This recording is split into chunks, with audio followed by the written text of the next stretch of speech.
We're back! Welcome, everyone, to the Nexus Gaming Series. Of course, there were some great matches casted by some great casters last night. I do not want to take anything away from them, but I am exceptionally happy to be back here on the Nexus Gaming Series, bringing you this C East matchup. Going to be between Cael'Thas, Can't Spell, and Protectors of Aiur. Both of these teams playing their first match of Season 11. That's right, Season 11. My goodness. And jumping into this, we can see that Cael'Thas Can't Spell chose to ban out a couple of Bs. Got the Braxis and the BOE. On the other hand, BOE is a B.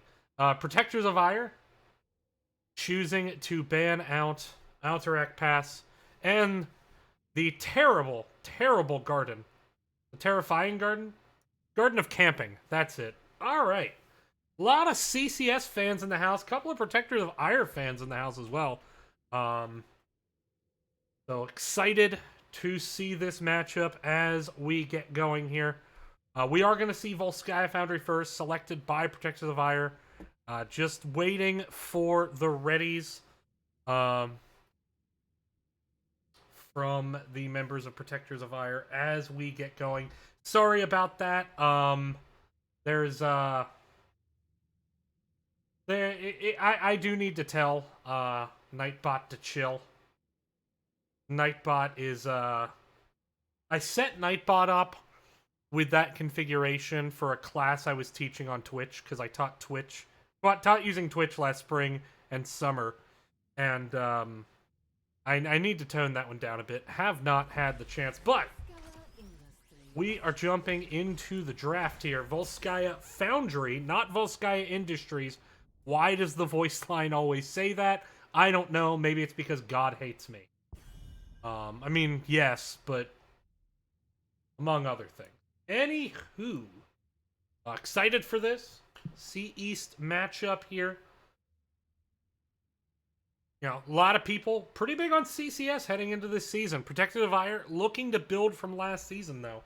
I should note this CCS because there's like 87 of them now. This is Cael'Thas Can't Spell. And right away, jumping out with the Stukov ban. Stukov, definitely one of the top healers right now from a meta standpoint. High popularity rate. And, you know, good win rate to back it up last season. These stats, I should note, coming from last season. Chromie, of course, getting the ban. She was absolutely dominant at the beginning of last season. Fell off a bit as the season went along. Only a 49% win rate. Still, though, that 30% ban rate does warrant the respect. Gazlo, one of the top solo lane picks towards the end of last season after his rework. Just the CC that he brings from the solo lane position, incredibly strong. Good win rate, 52%. What used to be a niche hero, nowhere near niche anymore. And Sonya gonna be the ban. Possibly, mayhaps, a target ban. Typically, I don't think of this map as too much a Sonya map, but jumping into a Hogger, our new hero here this season. Hogger gonna be played by Ulysses. Hopefully he doesn't get lost and... Wait, no, that's Odysseus. Ulysses is the author. Hopefully he doesn't go blind. I guess. That would be good. Alright. We got a Tassadar and Joe. The Joe really good at the zoning. Was a very popular tank last season. There was a period where Diablo felt pretty weak. Diablo has come back in a pretty strong way since then. But there was a lot of Joe and ETC last season. Taking a look at the stats, we can see 46% pick rate and a 20% ban rate. Nothing to sneeze at. But here comes Cassia. Cassia just so very strong right now. Last season, coming in with that 56% win rate. And, yep, it is indeed a free Cassia. You are correct, sir. Alright, so pretty Pretty good start to the draft, I think, here from both teams. I really like Anduin in general right now.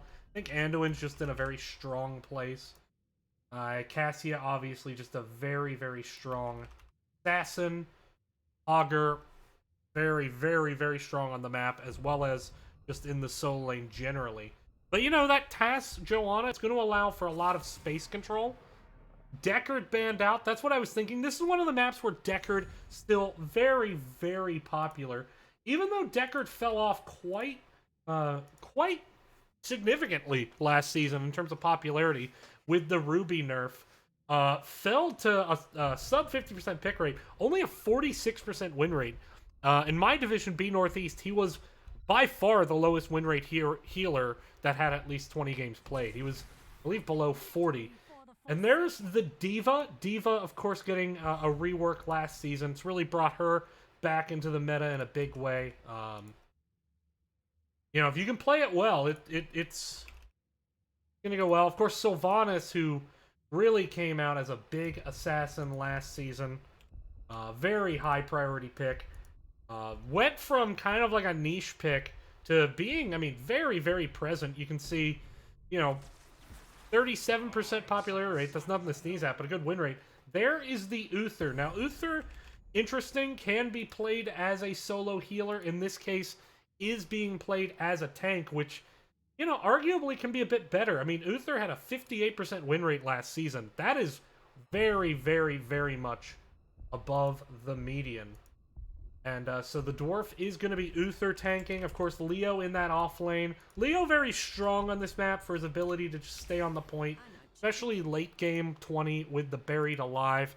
You're going to see the Ana healer coming out here from Sergeant Scoops. We'll try to keep an eye, see if anyone swaps up the roles on me. Of course, while we're doing that, we can take a quick, just a peek, just a teeny tiny peek at the Ana stats from last season. 52% win rate, still pretty popular last season. Despite, in a lot of circles, she seems to be falling off a bit. Maybe that's just me. I don't know. But excited for this draft. Excited to get this season going.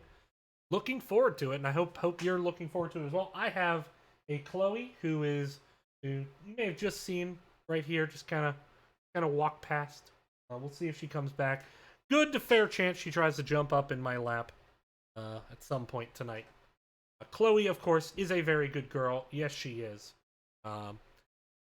But you are harvesting those stew bucks. I suggest, if you want to spend your stew bucks, that you hold on them, especially for kitten cam, because at the moment, my field of kittens has gone fallow.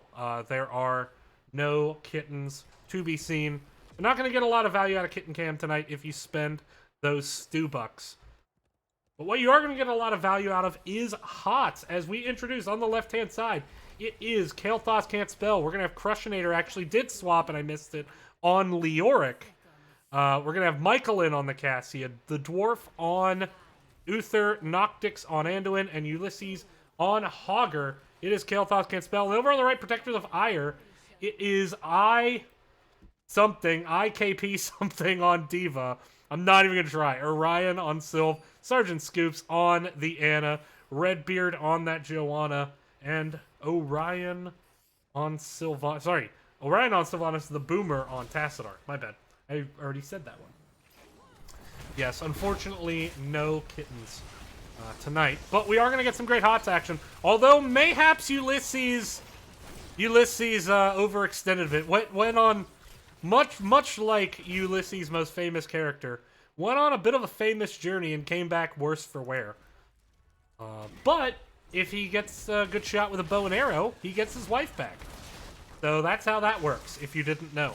Dive under towers, shoot a bow and arrow, get your wife back. Some rotations coming in. Sylv already making the move for the camp. Hogger is currently clearing the camp out here on bottom. This does, of course, mean that there's going to be some Soak Mist here by Cael'Thas Can't Spell.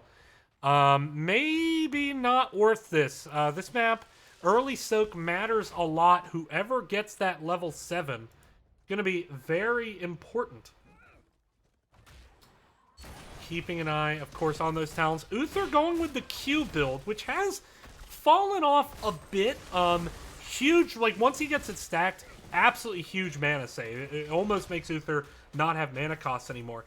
But it doesn't really have any other bonuses, and I think the other talents bring mana save in addition to, with Devotion, you get some extended armor. With the auto attack, you get some pretty nice reduced CDR.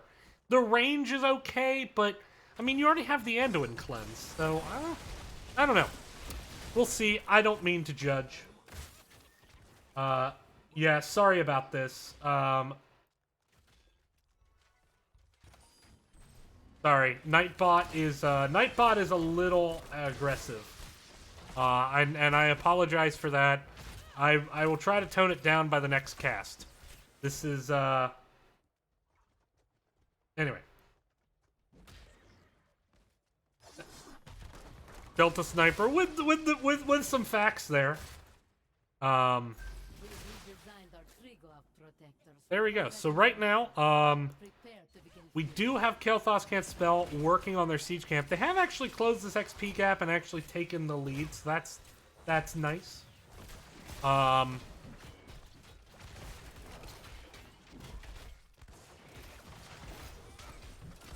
pushing in.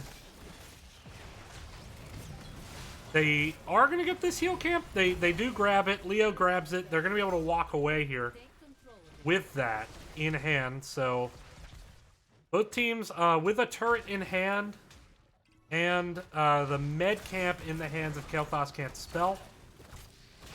Protectors of Aiur trying to clean this up. They are pushing their siege giants up. Sylve, though, is walking away from it. Anduin currently channeling the point. They are going to start to move up here. It's a 4v3 at the moment with Leo in the top and Hogger in the bot. Are they going to step onto the point? They are, but I actually like this play from Cael'Thas Can't Spell. They got as much channel progress for free as they could. 45% effectively for free since they were soaking the whole time. And working out well for them. Of course, now both teams going to go ahead and move into their turrets. We can see D.Va a little bit low, but has the explodey mech, so it's not really a huge issue since D.Va can just throw the mech out. Although there is a big root onto Joanna. Big CC chain coming. Healing Totem might need to be dropped here by Crushinator, though, as the health bars are falling. There is the explosion coming out. It does secure the kill onto Hogger. And so that bodes well for Protectors of Aiur to get this first Triglav Protector.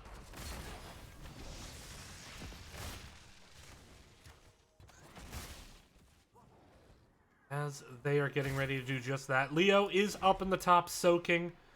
Uther going to run down, try to collect this soak here in the bottom. Triglav Protector has been capped by Protectors of Aiur. And they're immediately going to run it down bot. And this is a strat you've been seeing a lot more lately, is rather than play for this, try to get an advantage for the second Protector, it's more about just setting up the win condition. And so you want to open up this bot lane as quick as you can, because the Protector, frankly, just feels pretty weak right now, all things considered. So I expect to see a lot more teams in NGS do that. That said, this Triglav is absolutely getting lit up, down to 3% health, and it is going to get popped. Leo going to slow the team, try to maybe set up the re-engage.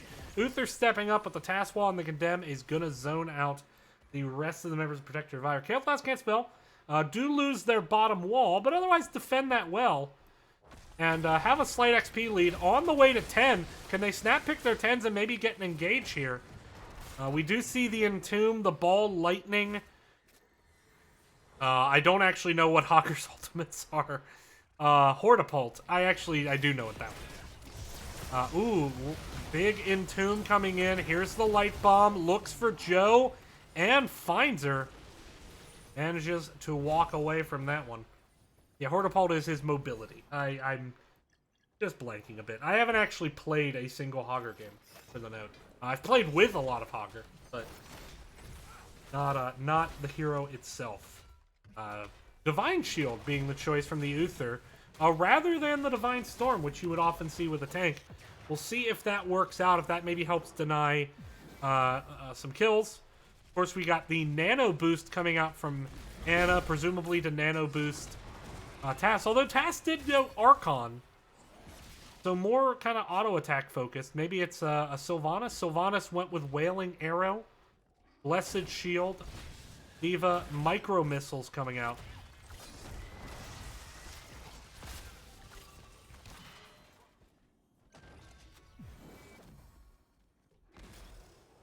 That's true. He does have Hortipult and Hortipult. I actually don't know what his second ult does off the top of my head. I do know what Hortipult does. Wait, isn't his other ult the one that throws out just like 3 piles of loot or something? Like, maybe I'm making that up in my head. Very possible. Wanted to look for the Siege Invade here, but a little bit late on the draw. That said, they did find themselves a D.Va. Oh, but she gets out before the wall goes down, and the body box prevented the light bomb from following up. You know, when you're going for that stun, it's okay to walk to the side of the Leoric. Shockwave, that's it. I'm blanking.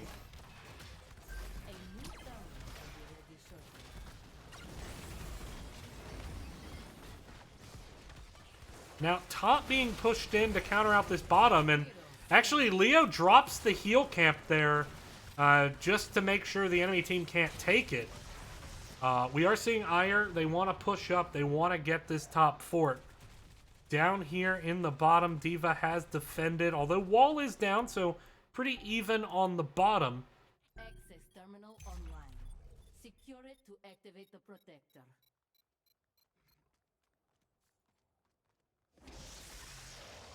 Leo is back up. Channel progress coming in for Protectors of Aiur. They did win the first objective. They now are equal on talent tier at level 13.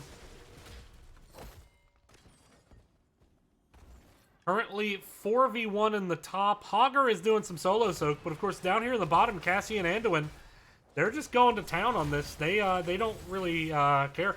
Interesting, I just noticed Anduin picked Pursued by Grace, did not go with the Renew. So more focused on doing that damage to turn it around. That does suggest me Varian's Legacy at 20.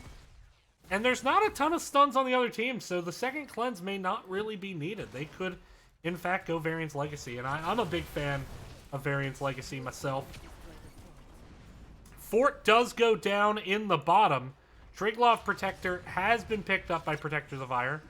Do they run it all the way to bottom? Looks like that's going to be their play.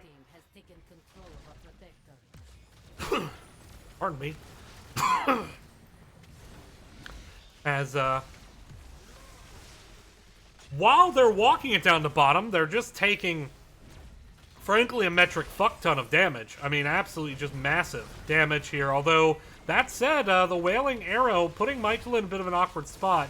He does have a turret in hand. Uther tries to throw the heal out, gets actually dodged there. Now the Ball Lightning tries to move in for the Archon. There's the Entomb onto Sylvanas. She just walks right out. 2 kills get turned around onto Cael'Thas, can't spell. Make it 3. Oh, baby, a triple. And there we go. Protectors of Aiur get a lot of value off that. And, you know, yeah, the Triglav Protector's not great at fighting, but if you all stand in a choke point and take a ton of damage, it's okay. It's all right, I'll say. Now though, with the 3 kills, a big opportunity to push in here. And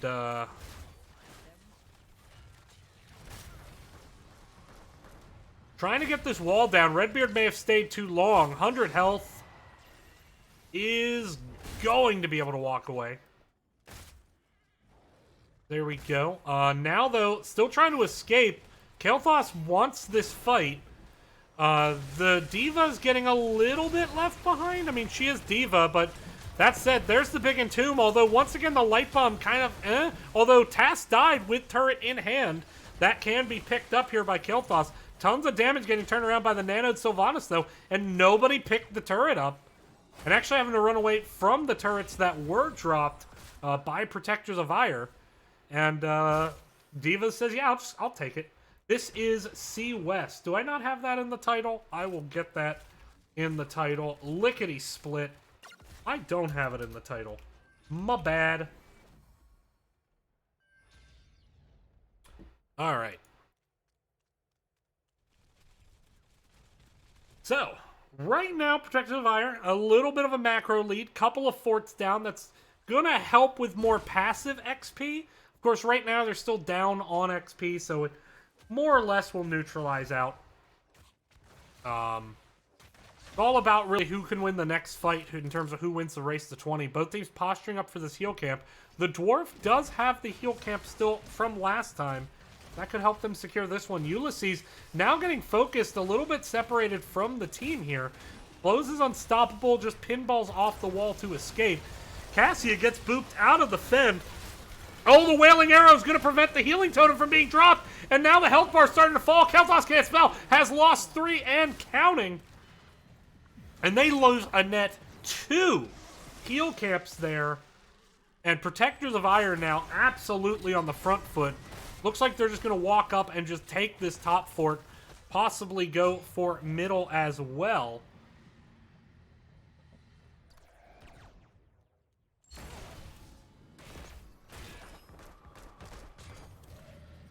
And there we go. So now, what are they doing? They did not go for either fort. They are getting soak, but I'm just really surprised they didn't just knock that fort down for the catapult and the passive XP.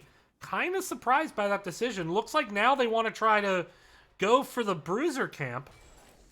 The members of Cael'Thas Can't Spell are alive. They do have the Sylvanas Black Arrows for a time, as well as a couple heal camps, so they could do this, but the question is, can they do it and walk away? And the answer, at least for Tassadar, is no, sir. Wailing Arrow is going to be up in 4. The Nano Boost was used onto Sylvanas to try to disengage that for the time being. They did not get the keep. So the keep is still standing. Tassadar is not. So I think Protectors of Iron maybe tried to take a mile and ended up without getting an inch there.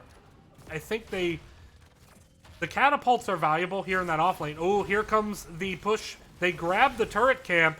Joe has her unstoppable. That will fall off here in a second, but he does manage to get out of there. Still going to work on the siege camp up in this top lane. Turret camp going to be grabbed by Cael'Thas. Leo going to solo channel the point for the time. Get what free percentage he can. This right here is the DB Smiley Storm League experience on this map. You're just sitting on the point because no one else on your team will. And then they complain that you're not healing them. And that is exactly what it's like to be DB Smiley in Storm League on Volskaya Foundry. Uther getting caught out. And without that level 20, he is going to be down for the count.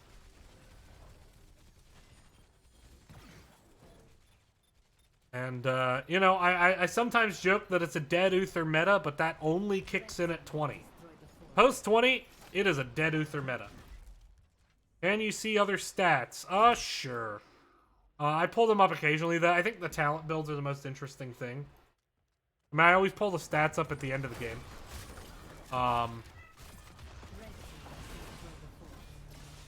Keep has gone down with D.Va channeling the point. Good decision, as now they can just try to run it down bot with this protector. Heal camp is going to be grabbed here by the members of Cael'Thas. Both teams now hitting level 20. Take a look at the XP breakdown. You can see, you know, a pretty big difference in I'd say in Merc XP and Minion XP favoring Cael'Thas. But of course, those deaths more or less evening it out.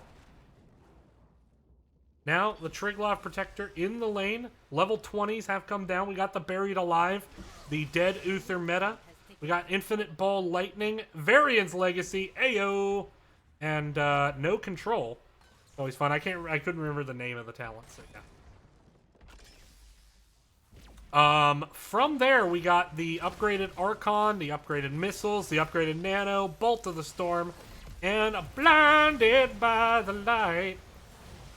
Protector is just right-clicking the core. Cael'Thas moves in the back to pick the Tassadar first. The Triglav Protector, however, does now have the shields down. It is circling the core, getting what damage it can. Same with Sylvanas and Diva. And the core will fall. That's all you gotta do. Get the keep down and run it down bot.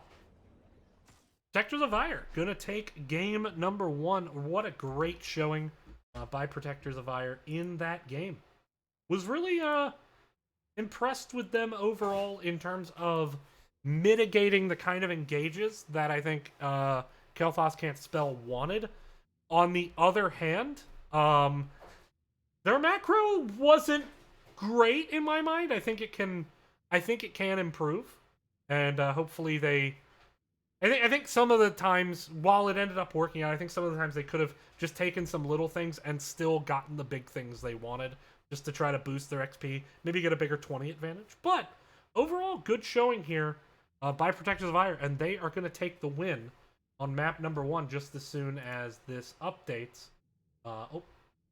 See what I did. Hey, we're in there. All right.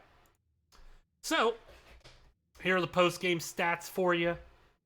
You got, got some pretty good damage out of Cassia. Kind of matched, though, by the Sylvanas. Overall team damage definitely favoring Protectors of Aiur. On the other hand, though, pretty low heal count game, which is not unusual on this map. The fights tend to be pretty short and bursty, it felt like there. So you're not going to get too much sustain. But yeah, good job there, Protectors of Aiur. Here are the talent builds, and we'll be right back, everyone. Thank you for watching as we get set up for game number 2. Stay tuned, everyone. We'll be right back.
All right, welcome back, everyone, to the Nexus Gaming Series.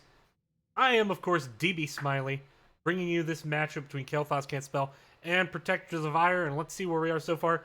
Protectors of Aiur, they took us to Volskaya, they took themselves the victory, now they're taking us to Towers of Doom. Cael'Thas Can't Spell choosing to stick with first pick, despite the result of that first game. And, yeah, we'll see if they can come back, take us to a 3-game series.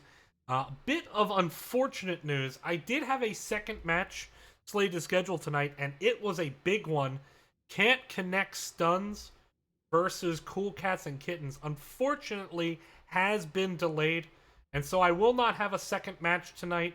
But you can look forward to me casting a lot on Tuesdays going forward, just because of Deckard's Erudition's practice schedule. 3-2-3 weekly on Sunday. I'll try to get some weekend games as well. Not going to be casting as much Monday, Wednesday, Thursday, but we'll see what we can do. Of course, I mean, I'm going to try to bring back Trivia Replay Fridays, where I do trivia, and if you get the right answer, you get to tell me what uncasted match to cast, and I will cast the replay of it. But we are just getting some Banyo breaks, so it is beer 30, even though it's not a 30. It's more of a beer o'clock. Nonetheless, join me, shall you?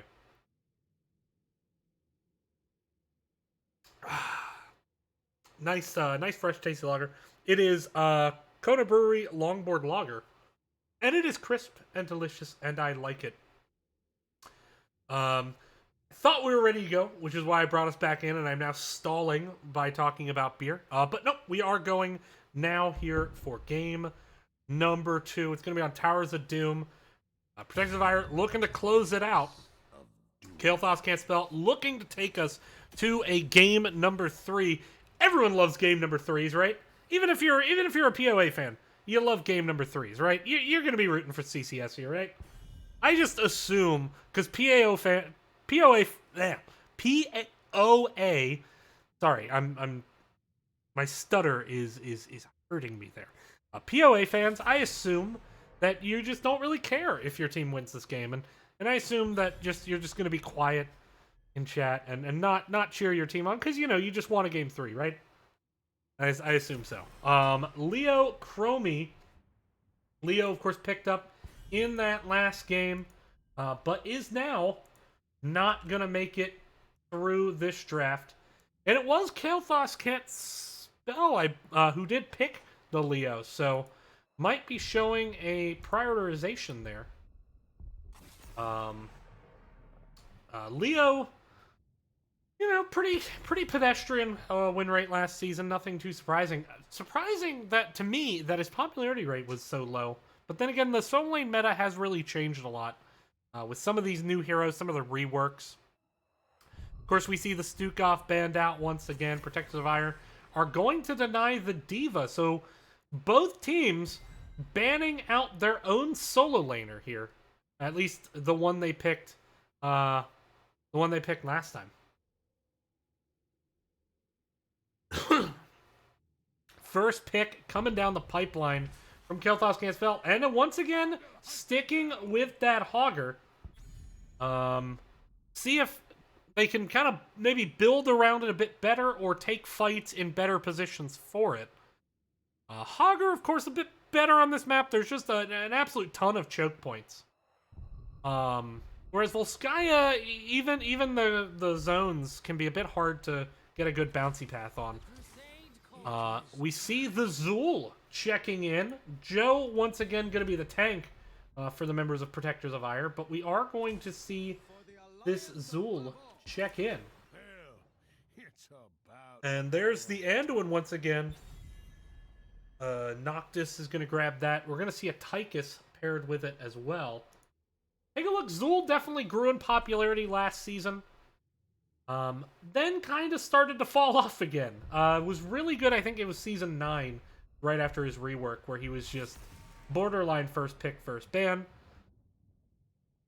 course, Tychus definitely rising up the ranks since Season 10. I expect his stats, in terms of popularity especially, to continue to increase. We see the Diablo banned out here.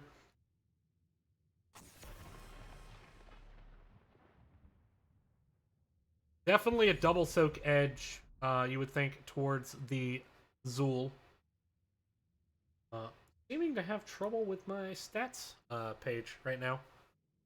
Hey, there we go. Tychus, only a 24% popular rate. I very much expect that to go up this season. I think he's very much here. Once again, seeing the TAS.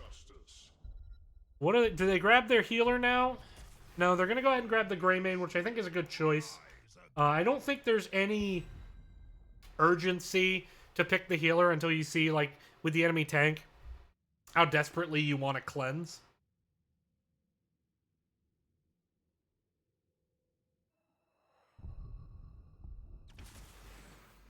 Varian, and we got a very carry Gan, as it is. Kerrigan, interesting. So they have the taunt. Kerrigan actually low popularity, very high win rate when it was used last season. Varian taunt has been more a thing. I think they definitely need a healer with a pretty reliable cleanse. And I don't know if I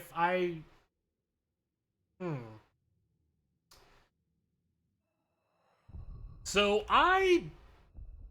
yeah, Brightwing can have a cleanse on a pretty low cooldown, but it does have a travel time.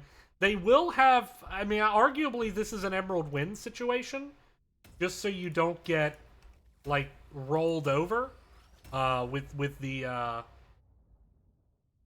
mean, Brightwing obviously good on the map from a macro perspective. Gonna be able to help Zool out. But man, that is a lot of single target damage in CC. And you picked an AoE sustained healer with a travel time cleanse. You know, we'll see if it works out. I always nitpick the healer picks, by the way, because it's the role that I play. Brightwing can counter Kerrigan. I don't know if she can counter Kerrigan and Varian and Tychus. That's the problem. I think that's really the problem. At least that's my problem with it. But getting squared away here as we get started up with this game.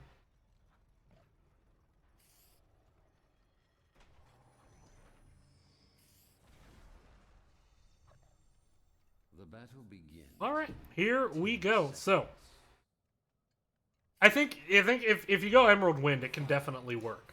Crushinator on Tychus, Noctix on Anduin, got the Dwarf on Varian, Ulysses once again on Hogger, and Michelin is going to be on the Kerrigan. It is Cael'Thas can't spell. On the right side, Protector of Aiur, we got Plictech. I'm gonna go with that, or I know Plictech. So he knows a guy named Plictech. Going straight away into this double soak, but we have Orion on the Greymane, Redbeard on the Joe, Boomer once again on TAS, Sergeant Scoops on that Brightwing. Take a look at those level 1s. Brightwing, of course, going with the Z build, incredibly strong on this map. Zool taking the Shade to, I guess, be able to avoid the worst of Tychus's damage. Keeping an eye, of course, as we can on this double soak. Right now, Zool getting some of this top soak. Gonna rotate down.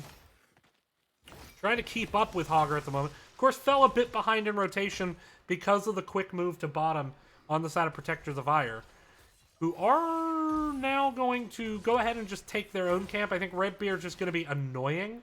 Hagar is hovering, so this is definitely not a situation where they can take. But what they could do on the side of Protectors of Aiur is, of course, just get its soak lead with this Zul. Get this next wave and a half here, as both teams seek to walk their Protectors in. Or their sappers in, excuse me. Pronounced Ed. You know what? I'm just gonna go with that. I'm gonna go with Ed. It's an interesting spelling, but you know. Redbeard currently taking a bit of damage. Want to be a little careful. They are clearing this wave with this Joe Tassadar very efficiently. First objective, of course, we're going to get the 2 top points. We're also going to get the bottom. And still sticking down here with Protective Aiur. They are now pushing up against the wall. Members of Cael'Thas Can't Spell did rotate up, but now they got to be careful. Orion actually very vulnerable. There's the cleanse down, but as you see, the root from the Anduin follows. And that's the problem with Brightwing, because it's not a true cleanse. If you can stack your CCs, it's hard against this comp. I mean, you can cleanse the taunt, and then you get rooted, and then stunned by Kerrigan.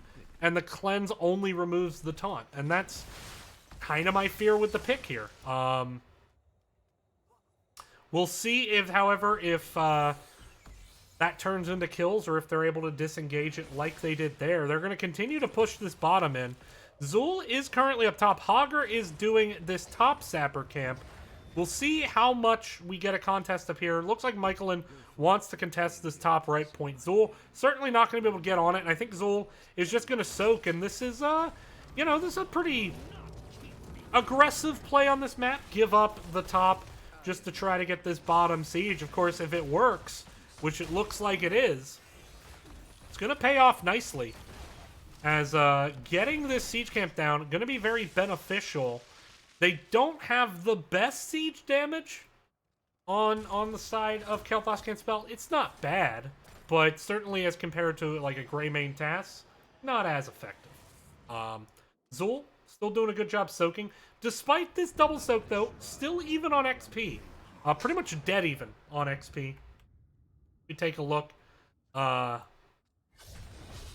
Minion XP actually slightly favoring Cael'Thas Can't Spell for the moment. But so far, very even, however.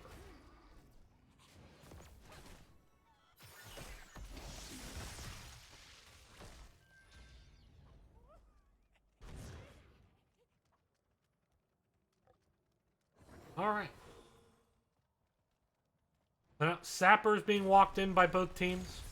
Looks like some free damage coming in here. Redbeard now stepping up. There's the taunt into the Kerrigan combo, but the Iron Skin comes out, and Michaelin is going to get engaged on. And he's going to get caught up by the task wall, as is Anduin. Down he goes. Don't know if you try to go for everything onto that Joe, if you don't know she doesn't have Iron Skin down. I think that was a bit risky, and they got punished pretty heavily for it when the Iron Skin popped, as only their first stun landing there. And now this will turn into a bot fort, presumably being taken.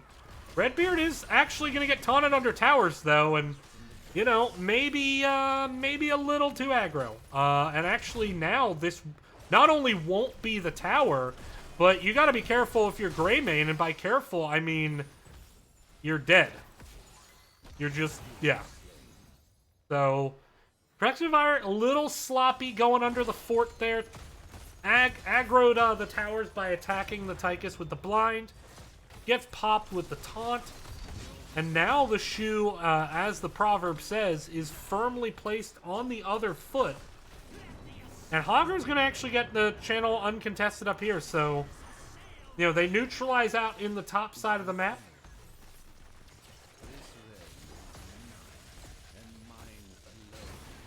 There we go. Taunt there onto the Joe. They don't blow everything there. I like that. I like that decision. Let's go ahead and back up. You got the walls down. You're starting to equalize out this bot lane. Look for opportunities. Hagar Still keeping up. So both teams do have 10. Pardon me. Varian going with the shield wall. We have Commandeer Odin coming out from Tychus. Excuse me. Summon Ultralisk coming out from Kerrigan. Have been seeing that talent more after Maelstrom was popular for a long time.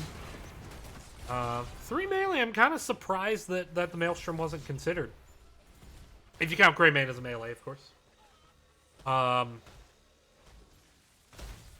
Hortapult and Light Bomb on the other side. It is Blink Heal rather than the Emerald Wind. We'll see if that works out for them. On Cursed Bullet, Archon, Skeletal Mages, and the Blessed Shield. Here comes the big combo, focusing on Varian.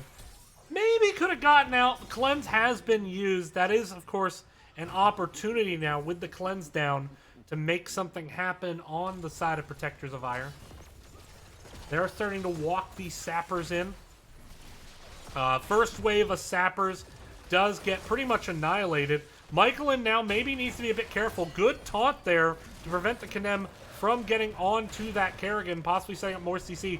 Zul has rotated down. They do get this bottom fort. There's the Ultralisk, comes in, stuns the Zul. Here's the big Light Bomb, but no, Kerrigan gets popped before the Light Bomb can go off, and she is going to drop. Ulysses gets out with less than 100 health, but is he going to escape? No, he does not, and that is Protectors of Aiur finding themselves 2 kills.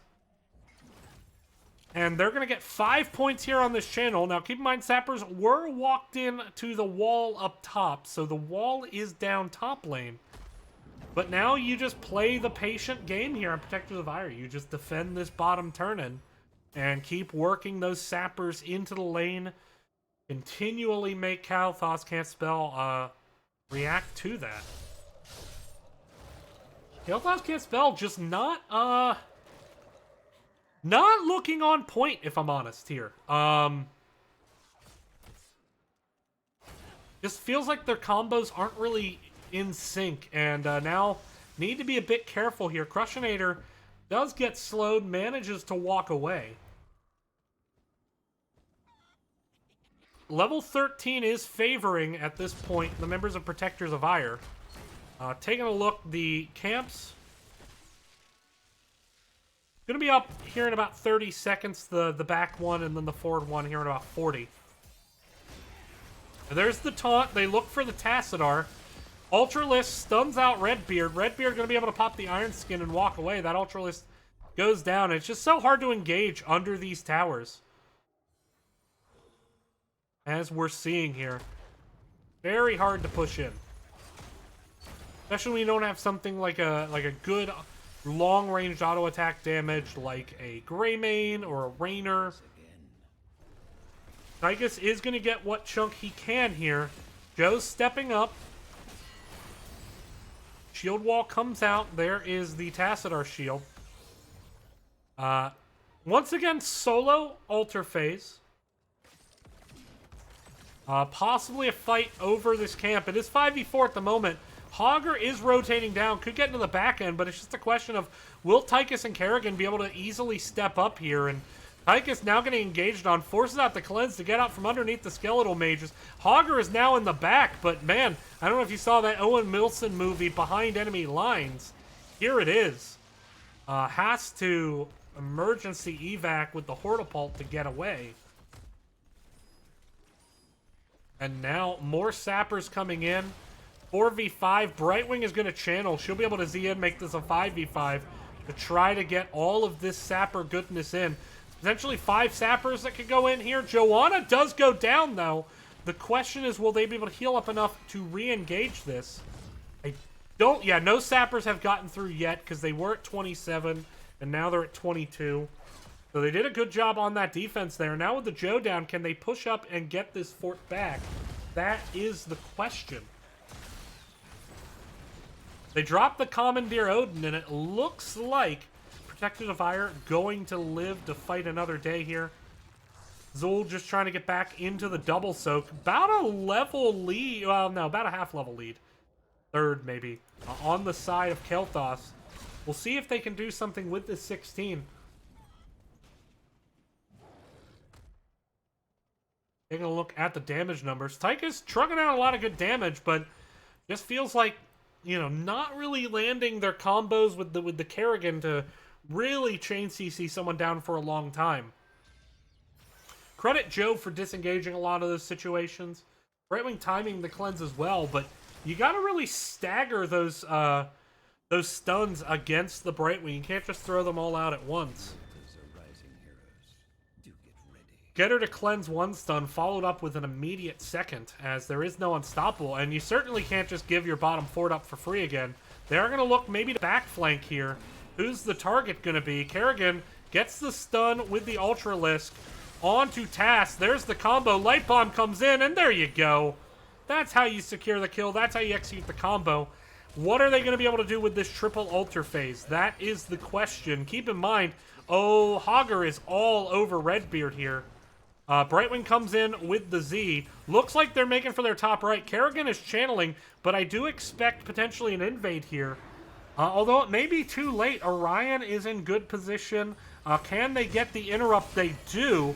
Orion immediately starting the channel again. There is the cleanse. Orion is going to be able to finish this channel. And so even though it's a 2-for-1, it turns into only a 1-point favorable swing for Cael'Thas Can't Spell, due to the 6-5 in terms of shot differential.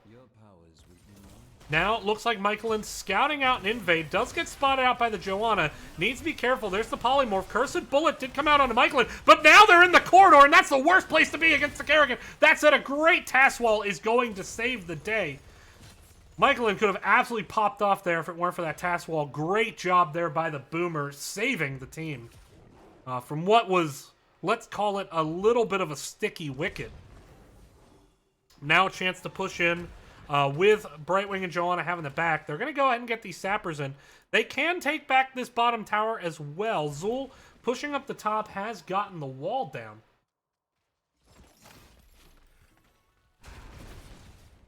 Kerrigan starting to work on this sapper camp. Here comes the defense. Greymane, though, is actually going to spot this out. So this might turn into a sapper camp steal. Defending this tower aggressively. Orion's still on the point, though. He is isolated. I think Cael'Thas Can't Spell could have rotated there, maybe caught him out, but still, they do at least get their sappers, and they should be able to take back this tower. Now, there's the taunt looking at the Joe. There's the stun chain we talked about. The Iron Skin, though, comes out just in time to save, and there's some stuns turning around to make sure they can get away. Still, though, level lead coming in from Cael'Thas Can't Spell. They're down 5 core shots, but on equal footing macro-wise at the moment. Hogger, though, having to leave to come down, leaving quite a bit of soak up here, so won't be able to grow that XP deficit. Hogger is a man unto himself over there. Needs to be very careful. Engage on the Joe. Taunt is still available. Look at that choke point. Michaelin goes in. There's the light bomb. They do get the Joanna. Hogger also securing the task. He is just going to town.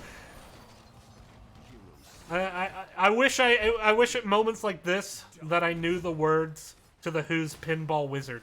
I'm gonna have to look that up for the next time I cast a Hogger game, because my goodness, he plays a mean pinball. And this is going to allow a massive turnaround in this game, and I really like this 5-man wipe. Let's go to town. Let's get 6 shots per channel. Are they going to make a boss play as well, or no? Are they going to go for the 6 cap? They might be going indeed for this 6 cap. I like this call with the level 20 advantage. Take a look at those level 20 talents.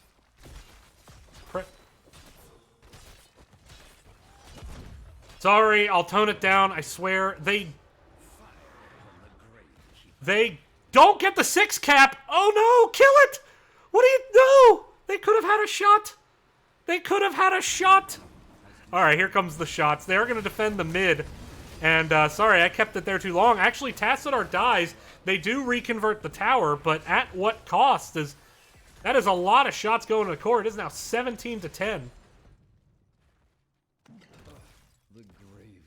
Now, the tower has been converted in mid, but that is a very lonely tower. Now Sapper's going to be picked up here by Ulysses, while the rest of the team looks to engage, and Zul is not getting out of that. That is a dead Zul, and that might be a dead Joe.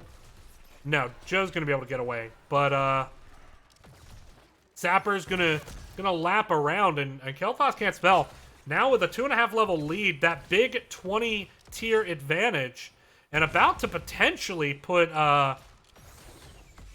only 7 shots left on the core. They got all 3 in, so 7 shots left on the core for the members of Protectors of Aiur, and they are desperately scrambling to save their mid fort, as a 6 cap here would absolutely be brutal. Nonetheless, they need to find some way to get some of these structures back, and Cael'Thas can't spell. Once they got onto this front foot, they have really done great things with this. I'm really impressed with how, even though they struggled for much of the game, once they got that advantage, they've just continued to pressure it very effectively. As now Kerrigan is looking to come in. Commandeer Odin is used. They want to look for this fight. This is absolutely fatal damage right now. When you look at the Sapper, when you look at 2 altars being up, this is just, you have to win a 5v5 fight right now here. And they're on their way to doing it, but the light bomb keeps Michaelin alive, and that's going to let him get the self-sustain. What an excellent light bomb. They turn around 3 kills, and they're looking for even more. Count it, 4. And that will be the game. Cael'Thas can't spell. Finally finds their combos, and that's exactly what we talked about. And man, gotta say, that Ulysses plays a mean pinball. Well, all right. Talk about putting your foot on the gas. As we saw, Cael'Thas can't spell.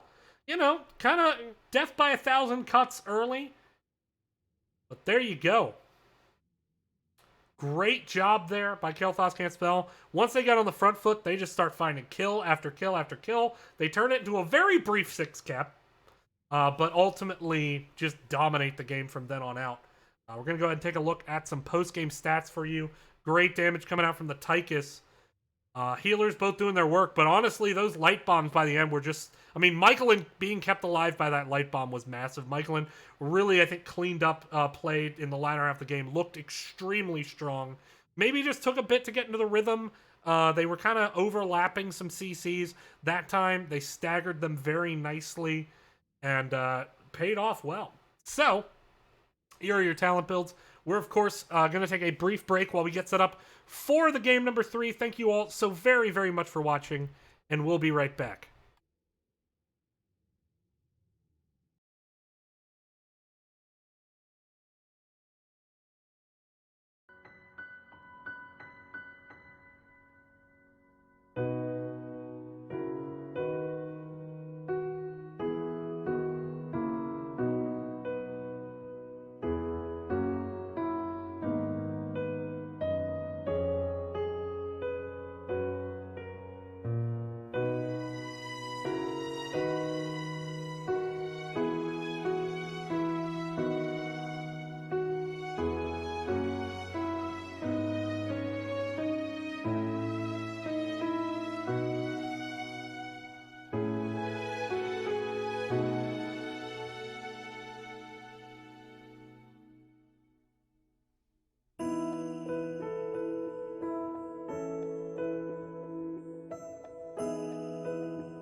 All right, welcome back, everyone.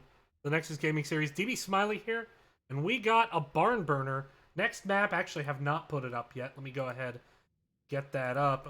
It is going to be the shrines, which are most infernal, and this one actually picked by Cael'Thas Can't Spell, Protectors of Aiur, choosing first pick here.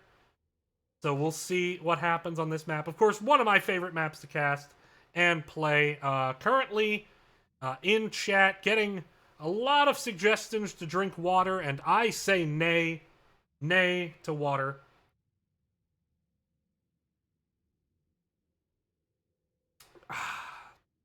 Nice crisp beer. I pretty much only drink beer and watermelon flavored Red Bull. And I wish I were joking, but I've resigned myself to dying in my 30s. And I'm doing a pretty good job, frankly. I think I'm going to make it. All right, so jumping into it again, Infernal Shrines, gonna be the last map here. As we jump into the draft.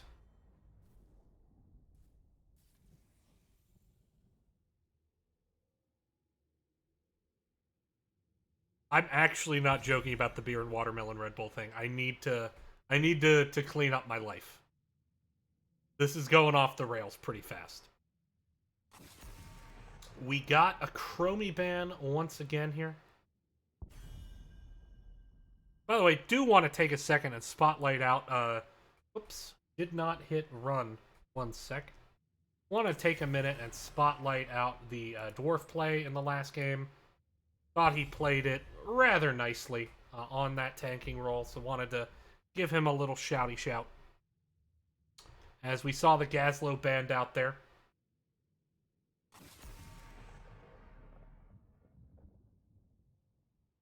By the way, I like the watermelon flavored Red Bull because it's the only flavor of Red Bull that doesn't taste like liquid death. And that's a pretty big positive. It's like the highest praise I've ever given a flavor of Red Bull. Stukov gonna get banned out. Of course, we do see that Kerrigan ban again. This is actually a good Kerrigan map, so definitely makes sense to keep that hero away from Michelin. Pretty important match here, of course. You always want to get a win in the first game of the season. So far, as we see the Diva going to be picked up first. Diva showing her head again for Protectors of Aiur after a game off. Worked well on Volskaya. Man, Noctix loving that Anduin. Ulysses loving that Hogger. I mean, you've seen it twice tonight on both counts. You're going to see it a third time.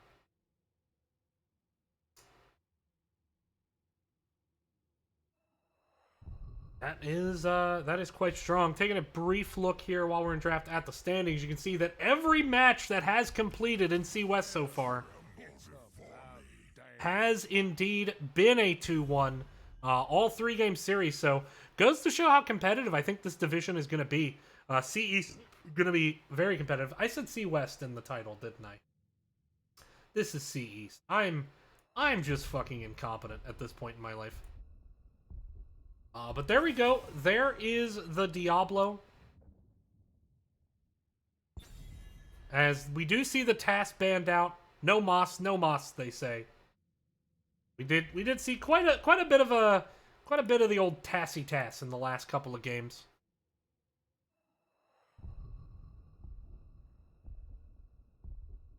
See the Diablo stats there last season, you know.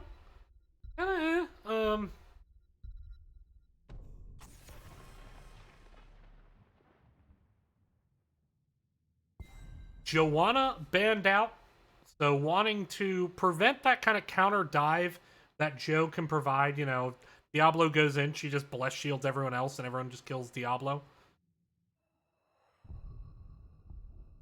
I still really like that task pick. I think, or Tychus pick. I just think Tychus is honestly a little busted right now. As there, once again, is the Varian. This is just feels like a little bit of deja vu. Crush with the Tychus denied is going to go into the Gul'dan.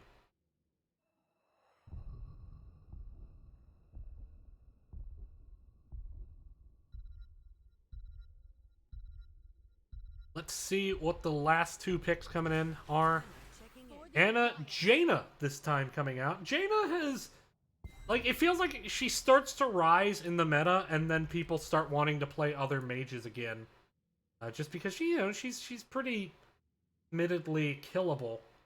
51% win rate last season on a fairly low popularity, admittedly, for a mage.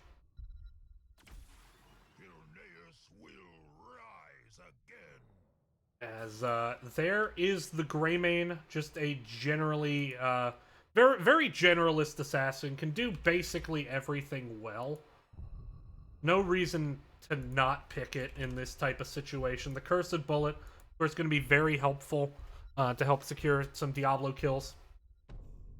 There we go. I mean, a lot of the same stuff we've seen tonight. Not a ton new under the sun for either team here. Take a look once again at how we got here. Of course, this is a map 3. Teams deadlocked at 1. This is a winner-take-all sudden death match. The loser is summarily executed for our enjoyment. Metaphorically speaking. In the sense that they don't get 2 points. That was dark. I need to really cool it down, taking us all to a dark place. I apologize. That's just where I inhabit sometimes. Anyway, sometimes the feelings come out a bit too early. Anyway, here we go though. Introducing the two teams on the left side. Cael'Thas can't spell, trying to get it back after kind of just having it fall away from them in game 2. It's going to be Crushinator on that Gul'dan. Noctix once again on Anduin. The Dwarf once again on Varian. Ulysses, what else? Hogger. And Michaelin on the Greymane. And on the right side, or excuse me, Cael'Thas can't spell, got it back in game 2. Excuse me. Protectors of Aiur trying to recover from that game 2. We have, I'm told, Ed on D.Va. I'll go with it. The Boomer is going to be on Jaina. Orion on Tychus. Redbeard on Diablo. And Sergeant Scoops on the Anna. Here we go. Take a look at those level 1s. This is an E-build Gul'dan. As we see the engage right away on the Varian. Great cleanse there by Noctis, preventing what was a certain kill otherwise. I mean, if you have any healer but Anduin there, Varian dies. And that's going to be important for Noctix. It's also going to be important for the members of Protectors of Aiur to time out that cleanse once they get the opportunity to take advantage of it. As we see both teams rotating Soak here in the bottom. Pretty standard. You go mid, bot, mid into the siege camps. D.Va, Hogger in the top. Both heroes actually quite low. And D.Va has been ejected. Siege camp being picked up already by Protectors of Aiur. Jaina going to help out with that. Diablo making sure he gets all the souls that he can.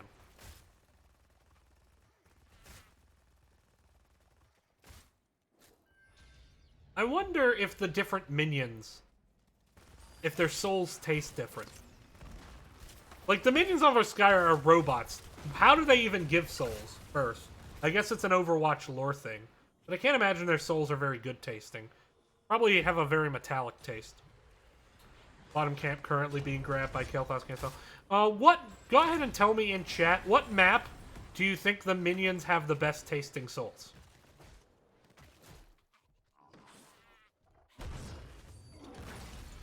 I will eagerly await your response with this 30-second delay on. Right now, 4v3 as Gul'dan is soaking the mid. Redbeard wanted to get aggressive, just took a lot of damage there from the Greymane, and now backing up, so kind of losing face here into this 4v3 situation while Gul'dan was soaking the mid. So pretty good trade out here by the members of Cael'Thas Can't Spell. Of course, things very even, as they have been for much of the game up until the point they aren't. Passive XP going a long way towards that. Both teams doing a decent job soaking.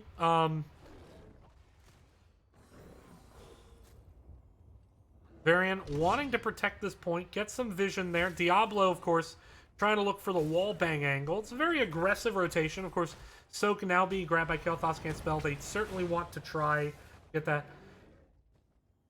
I don't know. I mean, Blackheart's Bay, like, aren't they mostly, like, skeletons? Or, like, skeleton pirates? That doesn't seem particularly tasty. Like, the best souls first are innocent, and pirates are very, very much not innocent. Alterac passes him, maybe.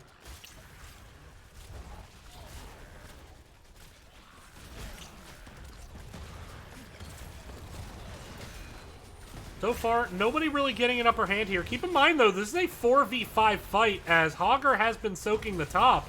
That said, they might still be able to get this kill, and, you know, shorthanded goal there scored by the members of Cael'Thas Can't Spell. And now with Hogger coming in the back, things could get worse. 32 gems, now 33. Are they going to be able to steal any more? It's going to be tough.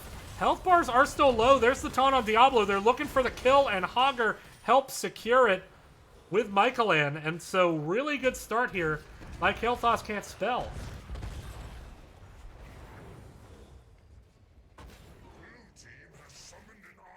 Arcane Punisher coming down here. Of course, this first Punisher always a bit hard to get a lot of value with, but with this gate down, they could go for the taunt and get the kill here, and in fact, they do just that. Very well played, and now they can actually get this fort pretty safely. Trigloff, or excuse me, the Punisher will get one more jump in before he dies. Gul'dan gonna get some stacks. He's up to 18. They're not hyper committing for this, but the minions will get it. Good job there by Cael'Thas Can't Spell. And it just feels like they've turned a corner, and they're playing with confidence that we really didn't see in the first game, and I'd say a game and 2/3 almost. All of a sudden, the confidence has turned on.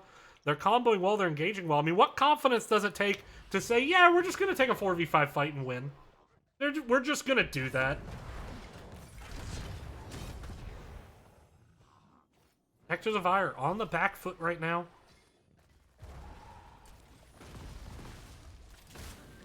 Cael'Thas Can't Spell on the vestibule.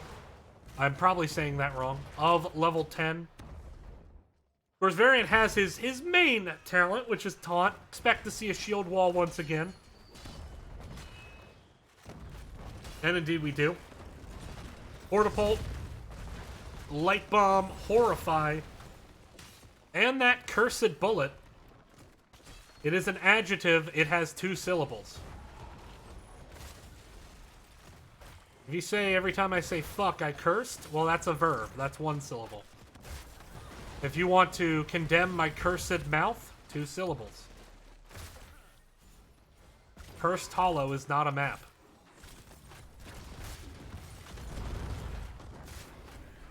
Pretty stalematey at the moment here. They're not really getting too aggressive with the level 10. Diablo possibly looking there for Michaelan. Didn't quite get the wall bang. Just a little bit of a pixel off.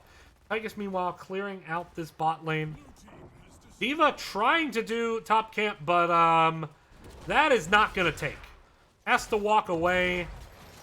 Good little yoink here coming in from Cael'Thas. They have just painted the map blue. Currently, every camp on the map bearing a nice blue flag. Of course, Bruiser Camp will be up here in 20 seconds. Very, very shortly for Cael'Thas, so they'll be able to make something happen over there.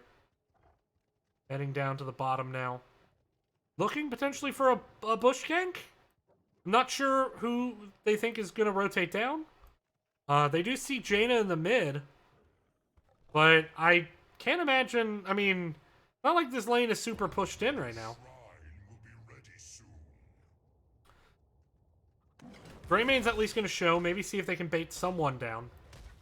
There is a catapult here, so it will need to get cleaned up, but anything you can do, I can do better.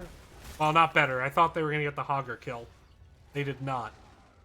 Nonetheless, good invade, good steal there. But that said, here comes the push onto the bot fort wall. Are we going to get some backs? Looks like we are getting the backs now coming in. And that is actually going to slow their progress onto the objective. D.Va is currently up there. But now with Diablo up, maybe Michaelin's staying a bit too long. No, didn't quite queue up the flip there. You want to shift Q that QE combo. Make sure that the Greymane does not get away that easily. Augur now going to move up, start challenging the D.Va, who is up to 14. Keep in mind this wave being stalled out here by the Bruiser camp, but that is being cleaned up.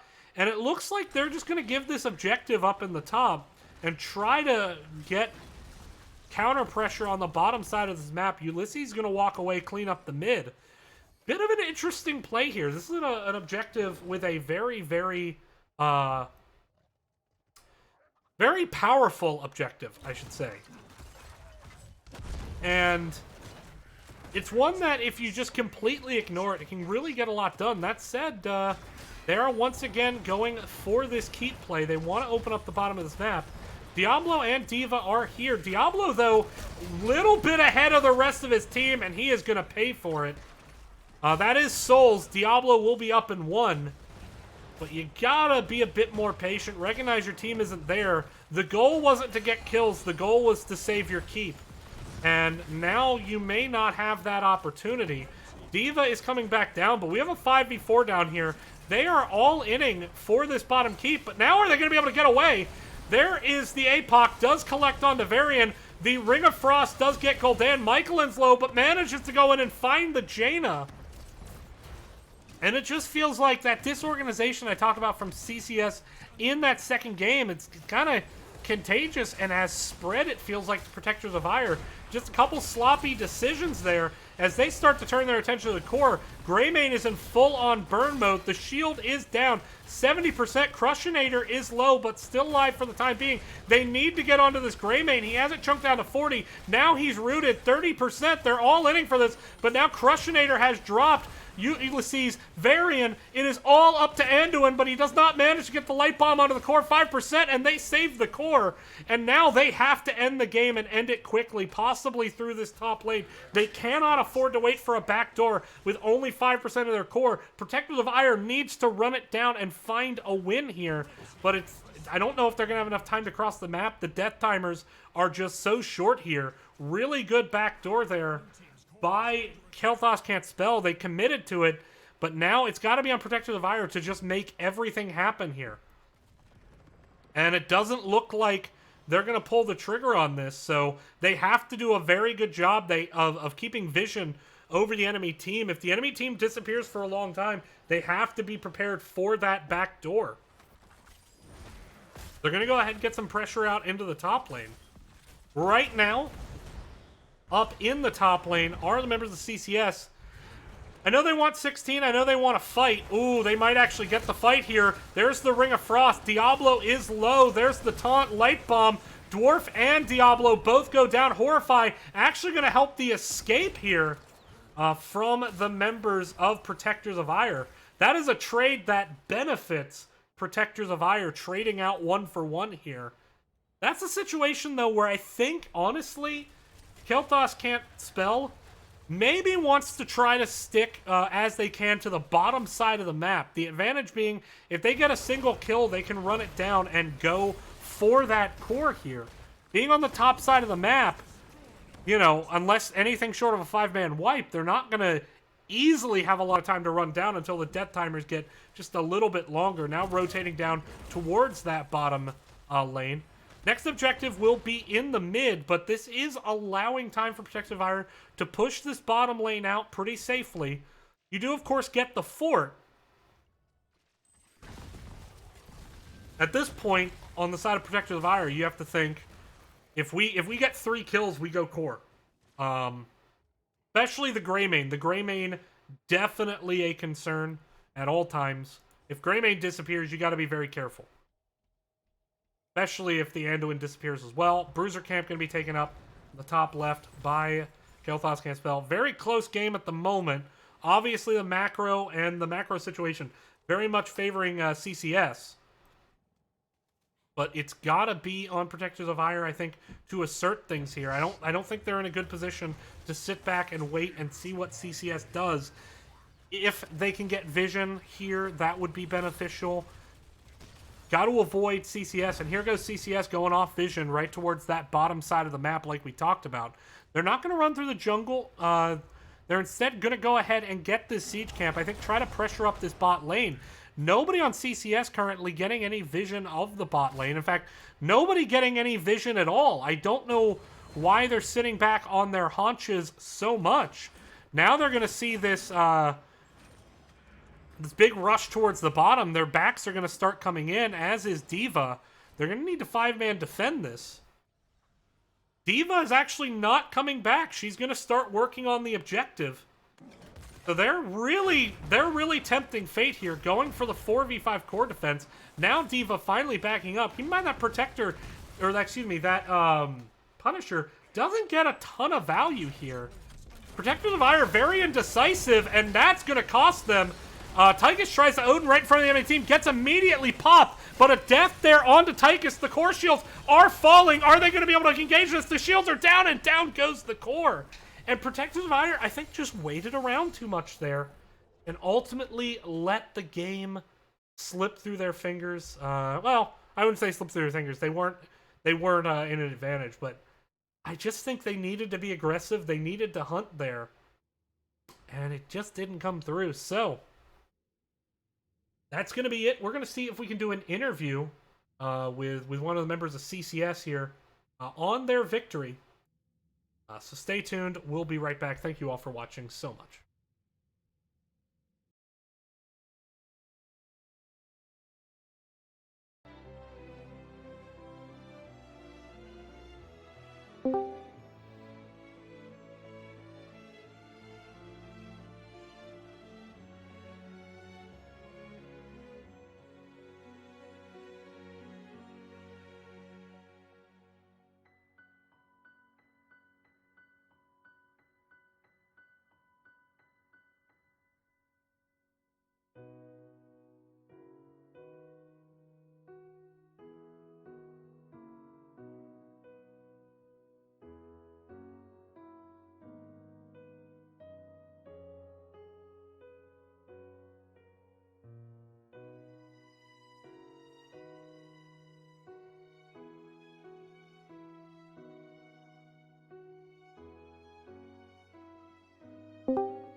All right, everyone, welcome back to the Nexus Gaming Series. Coming off that 2-1 victory, Cael'Thas can't spell over Protectors of Aiur. Gotta ask you, well, first I'll say I'm joined by Crushinator, the head caster for NGS, as well as the captain for Cael'Thas can't spell. How you feeling, Crush? Feels great to Can I get a call you win here Crush? in week one. Crush is excellent. Crush is excellent. The funnier thing would have been saying, excuse me, I prefer Mr. Nader. Mr. Nader, that's Yeah. a pretty good one too. I haven't Yeah. heard that one in a while. Yeah. But yeah, so you guys coming into this, someone puts together these stupid tier lists that don't mean anything. He had pretty high hopes of you guys. And you kind of disappointed him a little in game one. Nah, disappoint's too strong a word. But you guys definitely struggled in game one. What on Volskaya Foundry? What was kind of disrupting you? Do you think preventing you from really getting what you wanted on the map? We were trying an Uther Leo style of engage, which was basically like Uther's gonna wait. Leo's gonna use the entomb. We're gonna go in with the light bomb and the armor and get the kills. And we picked up our kills here and there, but then afterwards the Sylvanas silencing arrows really disrupted our follow-up saves after that. So that was a really nice job there by Protectors of Ire in and sort of counter engaging there after we got our entombs, and we just couldn't find the answer that game. Yeah. You guys, I mean, ultimately did struggle there. There were. I don't want to overanalyze it too much. There was one point you guys kind of found yourself fighting underneath the protector and just took a ton of damage really, really fast from it. I think you got maybe a little stacked up there. But, I don't know, just, you guys seemed maybe a little off in that game. And certainly early on in game two, I thought you guys struggled a bit to kind of work your combos. What turned it around for you in game two? Like because you didn't turn it around and then start landing combos. You started landing combos and then turned it around. How do you do that? So, game number two, Towers of Doom, there, it's a little bit hard. Like, the game plan from the draft was get Shield Breaker on 13 so we can kill Johanna. Like, we're Kerrigan Tychus, we're very short range. If we spend any time trying to dive past Johanna, we're just going to get shredded by the Greymane Tassadar, right? So before 13, we were like just an inch off of being able to kill Johanna a lot of the time. But once we picked up that shield breaker, we were finally Right. got the frontline kill onto whether it be like Zul's shield, we could break that, Johanna's shield, we could break that. And then from there, we're able to move right onto the back line. And that's when it started to come together. Yeah, and obviously, you guys made a pretty aggressive play after that 5-man wipe. Man, it was a very aggressive flank from Hogger. Obviously worked out to set up the 5-man wipe. You guys go straight away for the 6 cap, but I have to point out you left like HP on the top keep. I think you maybe could have snuck out another shot if it just one more auto attack. But still, you guys Yeah. obviously didn't need it. That's just more for style, arguably. I mean, you controlled the map from then on out. Taking it into Infernal Shrine. So one thing I do want to point out from a draft perspective is that we saw a couple of heroes multiple times tonight. But specifically the Hogger and the Anduin. So Yes. now I give you the chance to try to convince everyone else in CEs not to just hard ban those heroes every single time. So the reason you don't want to ban Anduin Hogger against us is because A, it gives us Chromie, and B, it gives us Kerrigan. Fair enough. We saw, Michaelin, a longtime Kerrigan player, so yeah, that makes sense. Longtime Kerrigan player, very, very strong on Michaelin, the hero. We've been actually testing- one of the original NGS players. He was way back in Season 1 as well, on Team Conflict, I believe it was. Yes, that's true. Michaelin's been Yeah. around for a very, very long time. Much storied history with heroes in general, but with the NGS specifically. Yeah. But with that, talking about Game 3, I mean, you guys had a pretty clear strategy there. You got the first Punisher and opened up the fort, and then just about every resource you had, went towards getting control of the bottom. I mean, to the extent that you completely ignore Protector, Mm-hmm. you go hard into bottom, which phrasing, but why do you think that worked out for you so well? Did it work better than you expected, or I'm just kind of curious. So the play there, the way the draft unfolded, we had stronger siege and we had stronger wave clear into the Tychus Jaina with our Gul'dan Greymane. So we knew that if we tried to walk into Diablo, it was just going to be a flip and a blow up under Jaina damage. So that wasn't the play.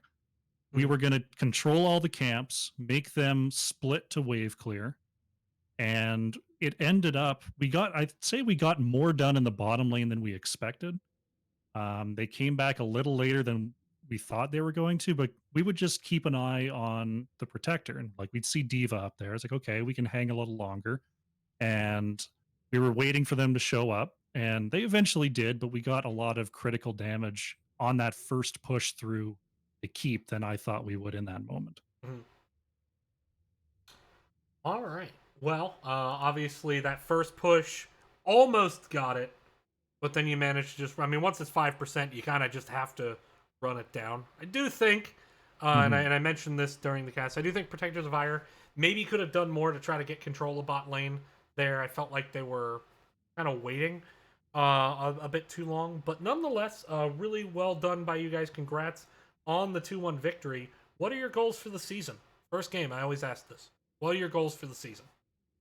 Right now, our goals for the season are to be as flexible as we can as a team. Like we've got a couple of comps and a couple of styles that we're very, very comfortable with, but all of our practice is going into multiple styles, multiple heroes, so that we don't get into a situation where we're like a hog or Anduin only team. Hmm.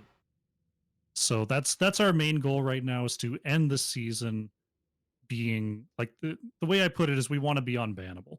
We want to make you make hard decisions and be able to be flexible into enemy drafts, mid draft and pre draft.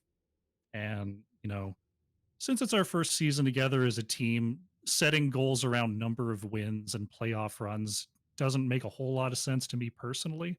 It's Hmm. more about just our growth as a team and our ability to um, just really find our style and keep the opponents guessing.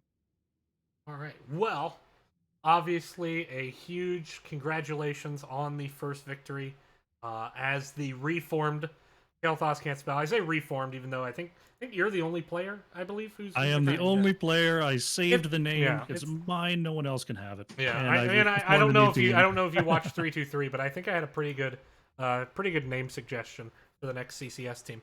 I Um, did see a few yeah, of those. it's in Those were my pretty good. clips. You can check it there. But with that, thank you again for coming in to do this interview. Thank you for letting me cast the match. Unfortunately, everyone, from there, that is going to draw this cast to a close. The doubleheader has been called off I'm going to guess, account of weather.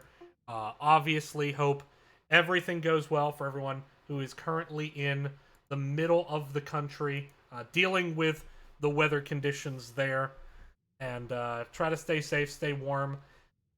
With that, though, I'm going to go ahead and throw everyone over to Tetcher. Just an absolutely stellar caster. I mean, the guy's done pro hots. Give him a watch, give him a follow. He's absolutely excellent. Thank you all so much for watching. And I will see you Friday for some replays. I might muted stream my match tomorrow. I'm on Decker's Air Edition. We're playing BFT One Punch Monk. It is casted actually by Crushinator. So I scratch his back, he scratches mine. I am terrible at names. That was true. It was crap. It was crappy and shitty, in fact. Um, so I may stream that. I don't know. We'll see kind of how I'm feeling. Take care, all.